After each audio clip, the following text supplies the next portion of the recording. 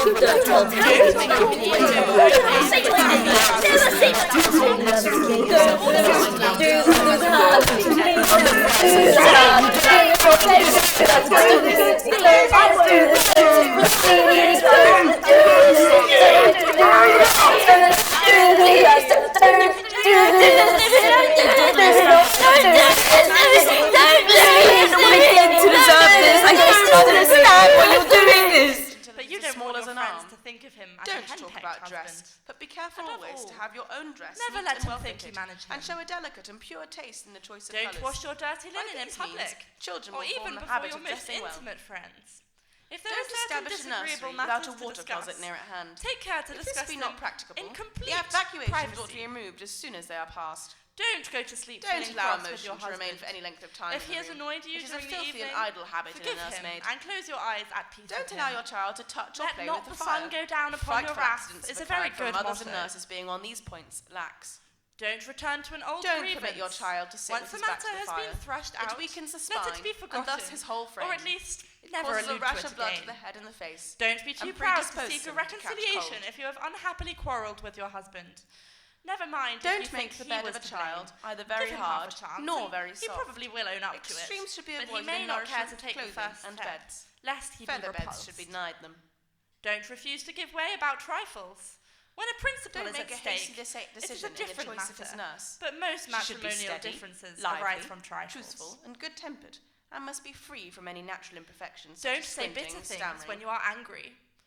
They not only sting at the time, but they eat their way in and are remembered long after you have forgotten them. Don't allow anyone to punish your child by putting him into a dark cupboard or cellar. Your child should never know fear. Don't keep your sweetest smiles and your best manners for outsiders. Let your husband come first. Don't suppress noise. If he choose to blow a whistle, or to spring a rattle, or make any other hideous noise which to him is sweet music, he should be allowed to do so. If any members of the family have weak nerves, let them keep at a respectful distance. Don't believe that marriage is a lottery over which you have no control. If you and your husband have both married for love, the lottery is really a dead cert. Don't neglect a toy. The best toy for a child is a box of unpainted wooden bricks, which is a constant source of amusement to him. Don't attempt to dictate to your husband on any subject. He won't stand it, and there will be trouble, but... Don't let your child write with one elbow on the table. One shoulder will inevitably become higher than the other if they acquire this habit. Don't let him dictate to you. Always respond to reasonable persuasion, but let him see that, although you are willing to be led, you are not to be driven. Don't, on any account, allow your child to do at one time what you have forbidden him at another. Don't cease to be lovers because you are married. There is no need for the honeymoon to come to an end while you live. Don't trust the child again for some time if he abuse your confidence. Don't snub your husband. Nothing is more unpleasant for lookers-on than to hear a snub administered by a wife, and it is more than unpleasant for the husband. It is degrading. Don't allow the child to be with persons who stutter or have any extraordinary sort of ugliness. However great their merits in other respects, they are unfit to have the care of children, and should not be placed as attendants or instructors. Don't ever seem to join forces with those who criticize your husband, even in the length of his moustache or the cut of his hair. He is more sensitive to little vanities than in his big exploits. The great man will be modest enough about his world-shaking inventions, but if you jibe at the colour of his eyes, you have him on the raw. Don't crowd about a girl if she faints. Lay her flat upon her back and throw open the windows. Don't grumble because his idea of work differs from yours. If he works hard at anything, let him do it in his own way and be satisfied. Don't fill up the time of female children with the cultivation of accomplishments. These are a smattering of ornamental, but useless arts, and fill up the time of children without adding much to their physical and moral welfare. A cheerful temper is a better quality. Don't do this to me. Don't do this to me. Don't do this to me. Don't do this to me. Don't do this to me. Don't do this to me. Don't do this to me. Don't do this to me. Don't do this to me. Don't do this to me. Don't do this to me.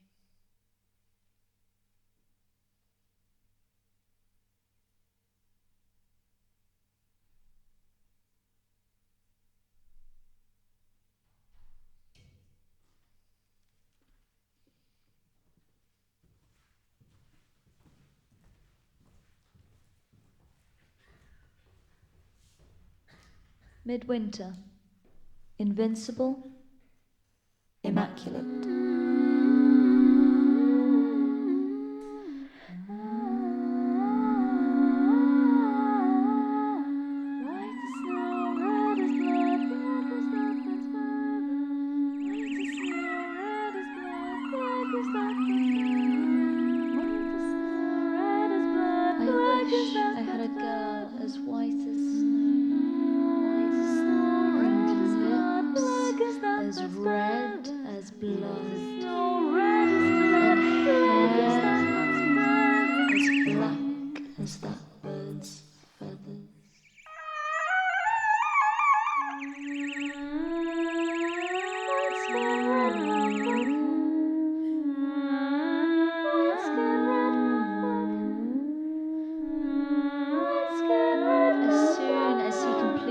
Description. There she stood, beside the road, white skin, red mouth, black hair, and stark naked.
She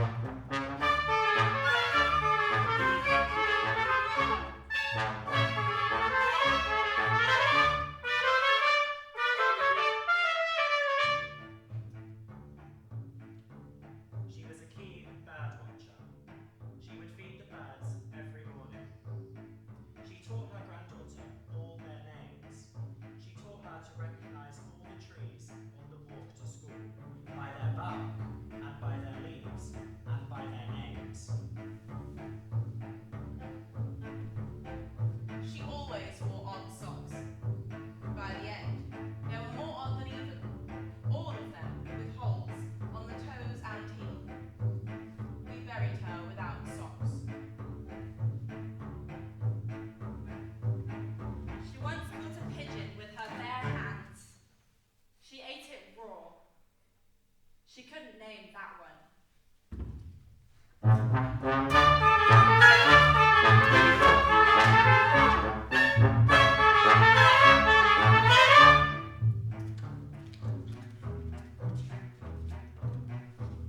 She was married for over 50 years. He drove her up the wall with his stamp collection. They shared one sense of humor, and he was the light of her life. They never slept a night apart. He hated stamps as much as she did.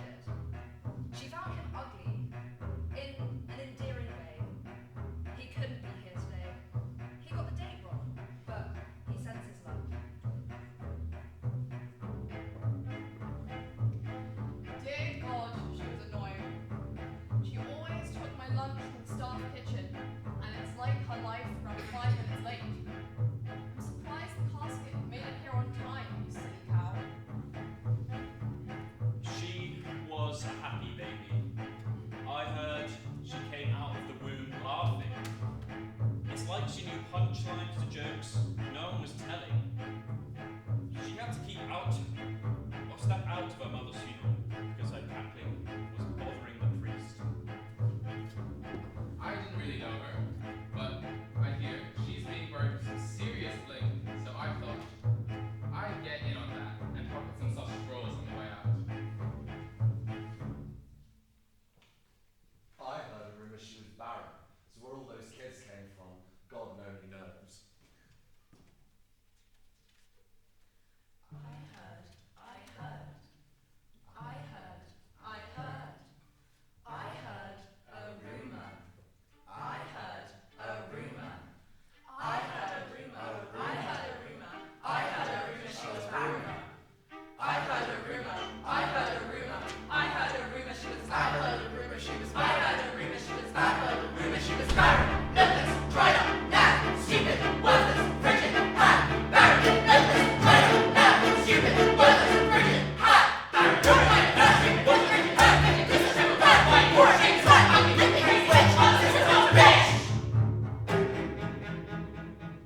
Juror number 1, please rise.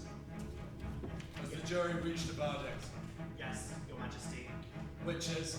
Well, we think basically pretty much what I'd say no, actually. What we'd say is that really at the end of the day, basically she wasn't so bad, but she is deeply, deeply guilty.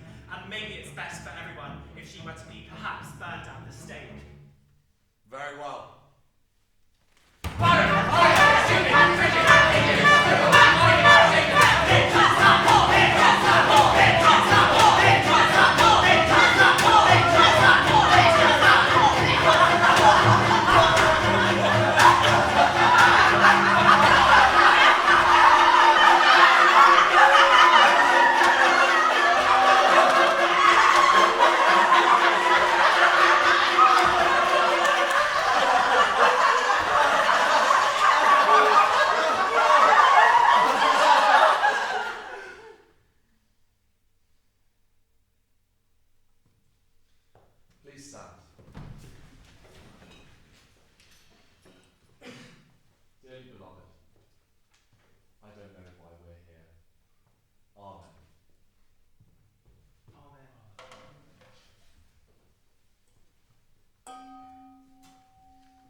our familiars, our third nipples, our ill-mannered bodies, our childhood spent hobbled like horses. Where we were told to keep our legs closed, where we sat in the light of a window and posed and waited for the makers of the world to tell us again how a woman is made. We are arriving from the narrow places, from the spaces we were given, and with our curses and our spells and our solitude, with our potions we swallow, to shrink us as small as insects. Or stretch us into giants, for yes, there are giants amongst us, we must warn you. There will be riots, we're all carrying all that we know about silence. As we return from the forests and towers, unmaking ourselves, stepping from the pages of books, from the eye of the camera, front of cages, we built for each other, the frames of paintings from every place we were lost and afraid in. We stand at the base of our own spines, and watch tree turn to bone, and climb each vertebra to crawl back into our minds. We've been out of our minds all this time. Our bodies saying no. We were not born for this, dragging the snare and the wire behind us.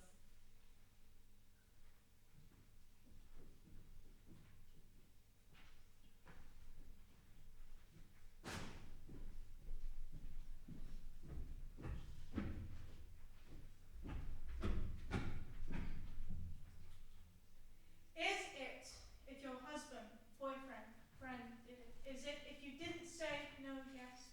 If you were arguing, not speaking? Is it if he spits in your face and you just want it to stop? Is it if you can't even write it? Is it if you can't even say it? If you opened your legs? If you didn't protest? If you stayed with him after? Is it if you pretend nothing has happened? Is it if you did it to distract him? To make him stop shouting? To make him stop swearing? To make him stop leaving? Is it if you became grey? If some bright fish of desire went into hiding for years? Is it if you were frightened, not for your life, but for your mind? Is it if your mind was slipping away and doing it was the only thing that stopped the slipping? Is it if you did it so you could sleep? Is it if you did it to stand in for forgiveness? If you had hate in your heart when you did it? If you had lies in your chest? Is it if you didn't mean it? If you can't remember what happened? Is it still if you never told anyone?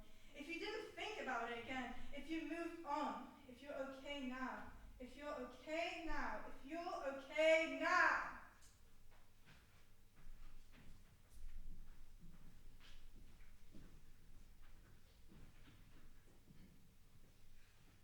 After the reading, a man waits around to tell me the poem I read about a beautiful man who thought he knew everything was objectifying men. How would it feel if the gender of the protagonist was reversed, he says triumphantly.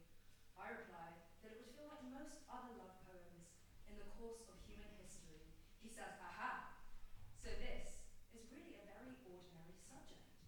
I say yes, if you discount subversion and poetic tradition and female desire. More accurately, I only get to subversion and poetic tradition and female before he interrupts me to tell me how disappointed he is, as I'm a better writer than this, wasting my talent, making cheap shots about men. The man in my poem does spend the whole poem naked, so maybe he is a little bit objectified, but I like him that way. I start to write a poem about the opinionated man who is busy shaking his head at my misunderstanding of beautiful men and their complex desires, which I've only skimmed over in my original poem by not giving my man a voice of his own, not allowing him to tell his own story. I'm about to make a general and sweeping statement about men when he interrupts again. Isn't the man in your poem a bit one-dimensional? Can't you make him more interesting? Just try to be helpful, he says, holding his hands up like two little flags, like two dishcloths, like two dead moles hung on a fence. I reply, no, I can't. That is the best thing about him. Or maybe I'm just wishing I said that. Maybe I just smiled, nodded my head.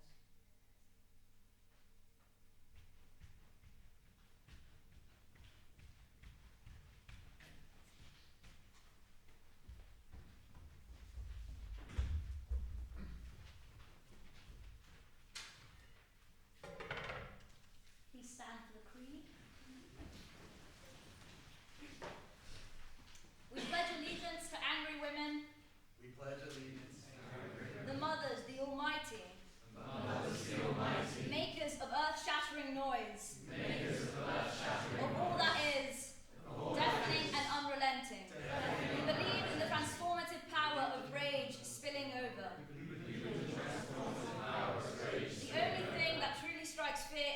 hearts of men. The only thing that truly strikes fear in the hearts of men. We raise our voice for the voiceless. We raise our voice for the And shut the fuck up when a woman is speaking. And shut the fuck up when a woman We believe angry women and we believe survivors. We believe angry women. The only people who can speak truth to their stories. Eternally forging a new way through for themselves and for each other. With courage and sheer willpower. Fire and fury. Mother for daughter. Stranger for stranger. True change for true change. Fought for not found. For us and for our salvation we are not silent. We do not cower in ignorance and inaction. And we do not turn a blind eye. We pledge allegiance to angry women. Women who scream, cry and swear. Women who are seething in silence and trembling with rage. Women who are tired of fighting and marching into battle. We pledge allegiance to their sanity, their strength, and their right to be heard. We acknowledge the need for change and reparation for the forgiveness of sins. We look for the resurrection of our outrage and the